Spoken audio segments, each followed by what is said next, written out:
Hello বন্ধুরা, কিছুদিন আগে চলে গিয়েছিলাম দিদির বাড়িতে পাবনায়। সেখানে গিয়ে দিদি নিজ হাতে আমাদের জন্য ফুচকা বানিয়েছিল, সেটাই তোমাদের সাথে শেয়ার করব আজ। এই তো কুকারের মধ্যে আলু মটর দিয়ে এর ভেতরে সামান্য লবণ এবং তেল দিয়ে সিদ্ধ করে নিয়েছে। হাঁসের ডিমগুলো সিদ্ধ করে নিয়েছে, আর এই দিকে ধনেপাতা, পেঁয়াজ কুচি, কাঁচামরিচ এগুলো কাটা আছে। এখানে শসাও ছিল। এরপর ফুচকাগুলো খুব ভালোভাবে ভেজে নেওয়া হয়েছে।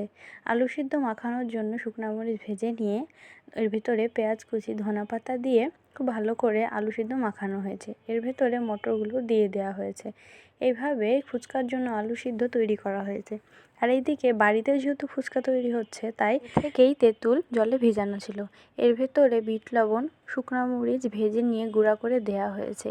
এভাবে চামচ দিয়ে নেড়ে টকটি তৈরি করা হয়েছিল। এরপর একটি প্লেটে খুব ভালোভাবে ফুচকাগুলো সাজানো হয়েছিল। তার ওপর দিয়ে পেঁয়াজ